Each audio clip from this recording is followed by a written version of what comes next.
Hey, it's Joshua Vergara. What's going on, everybody?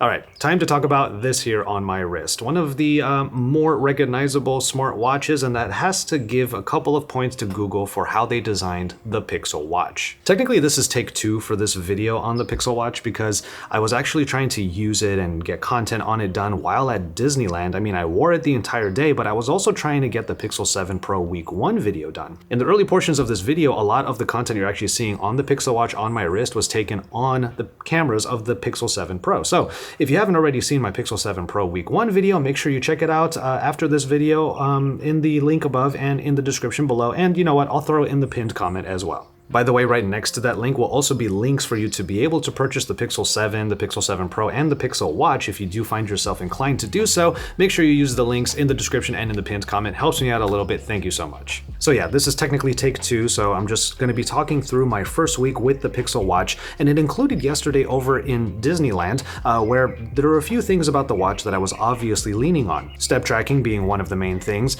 and of course after a long day at Disneyland, I ended up with something like 25 or 26,000 steps, which was awesome. I did make sure to use the Google Assistant that is built into the Pixel Watch that can be triggered by either saying the hot word or by pressing and holding on the side button, not the crown, but the side button that oftentimes I find myself forgetting is actually there. Remind me in 6 hours that I parked on 32E in the car's parking lot.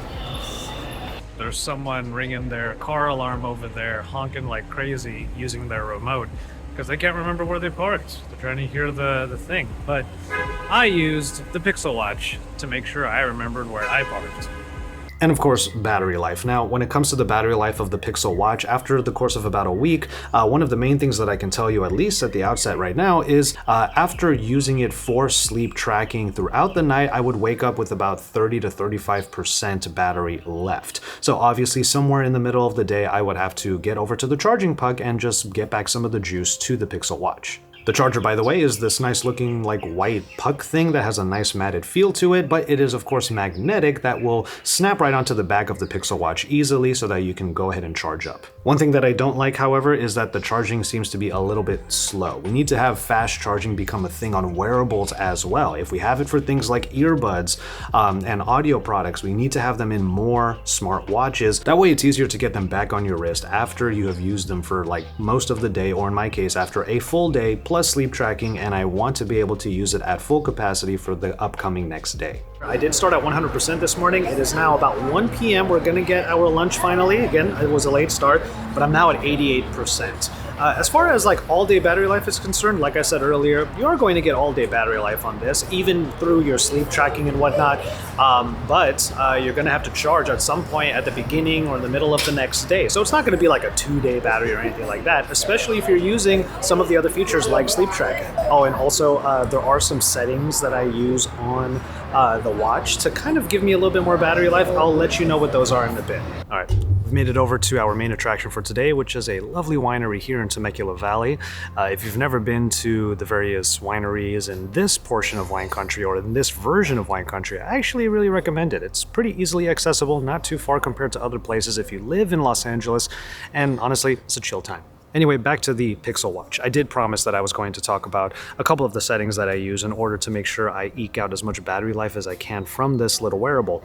Well, the main thing that I do is I turn off the tilt to wake. That way, when I bring up my wrist, it's not going to actually activate and end up using a lot of the battery by making the display fuller and by actually activating for full touch responsiveness. As you can probably tell in some of these clips, I do have the always on display turned on. That way, it has the general look of a watch no matter what I'm doing, but in order for me to actually start interacting with the Pixel Watch, I have to hit the crown over on the side. And it's at that point that I can go ahead and scroll on that rotating dial, and it has a haptic feedback with all of the little clicks and whatnot, so you can actually feel that you're going through all of the elements, whether you're going up or down. Obviously in this operating system, if you're not familiar with previous versions of Wear OS or more recent ones, if you swipe up or if you go up on the crown, you get to your notifications, and if you go downward, then you get over to the quick settings. And since we're talking about the crown, we can talk about the design of the Pixel Watch. One of the main compliments that I can give it is that it'll probably be one of the most recognizable smartwatches out there. At the very least, I'm comparing it to how recognizable an Apple Watch is. I think the Pixel Watch is going to be basically on that same level. When you see someone wearing it, you know exactly what you're looking at. The band that came with my Pixel Watch has like this double secure design. It goes through one loop and then it secures down onto the nub, and then it goes through another loop. That way you can tuck it back into the band itself and hide the slack. Changing out the bands on this is a little bit different than other smartwatches. You actually just have to hit this button over on the side of the band and then slide the entire thing out of that area. It takes a little while to get used to, and it is a proprietary design, which is not my favorite thing because I do like to use many different types of watch bands when it comes to even smartwatches. But one thing I did see in the marketing materials, even during the announcement, is that there is like an adapter of sorts, an adapter that just snaps onto the top and bottom, but then has where you can put the spring-loaded pins that more conventional watch bands tend to have. I'm not mad at this particular band, but I would like to have like a thicker band around here, one that might be sort of in line with the surface area of the, let's call it pebble or puck or whatever you want to call it, this macaron that's on my wrist. Speaking of the large Mentos that's on the wrist, there are all of the different amenities that you might want from a high-end smartwatch. The crown, as I mentioned earlier, rotates and it has a nice haptic feedback, so you know you're actually interacting with it properly.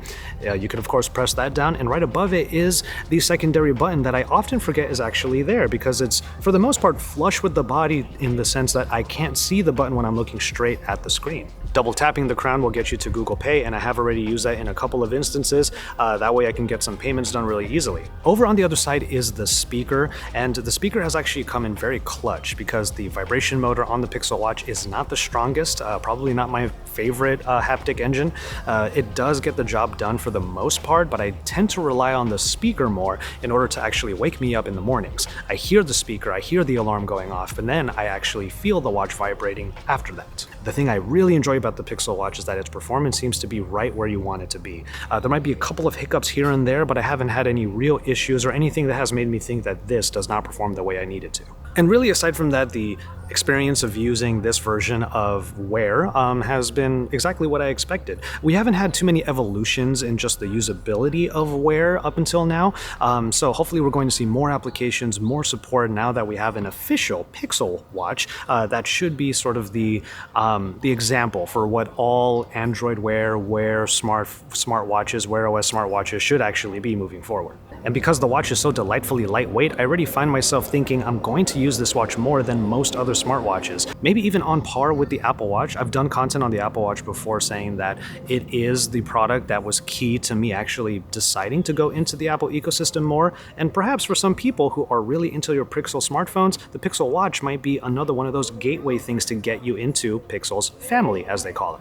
You might notice that I haven't talked too much about the Fitbit integration. Well, I'm going to be using this watch a little bit more to do more workouts and to track more workouts. I just haven't really done like hardcore workouts other than just walking a lot over the last week or so, but I do plan on diving a little bit more into the Fitbit stuff a little bit later on. That being said, the Pixel Watch application itself gives you a lot of control over the customizations and the watch faces and the apps that you have installed on the watch, but there's also the Fitbit app that you have to get aside from the Pixel Watch app so that you can get access to like all of the workout or the fitness data, and then you also get a number of months free of Fitbit Premium, after which you have even more data collection, and on top of that, some workouts that you can do on the phone, which are then of course tracked by the watch. Again, Fitbit integration is going to be something I focus on a little bit more in a follow-up video. I'm just telling you what my experience has been like for 1 week so far, and in the context of what I've done in the last week, it's mostly just been step counting, using the alarm, and going through the sleep tracking, of which I want to continue doing so that I can compare it to another sleep tracker that I tend to use, and that is the Oura Ring.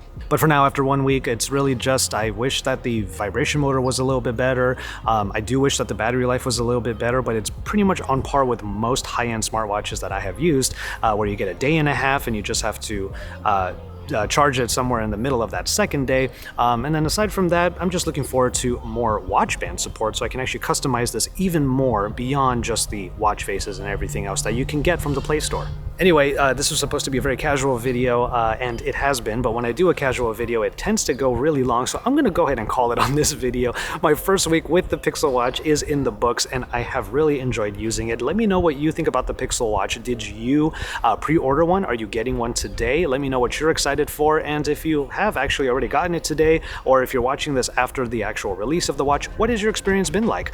In any case, I'm gonna go ahead and call it on this one. Thank you so much for kicking it with me on this Pixel Watch Week 1 video.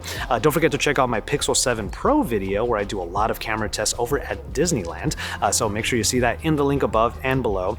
From there, yeah, I'll call it on this one. Thank you so much for hanging out again with me today. Please take care of yourselves and each other, and enjoy your tea, or wine for now, everybody.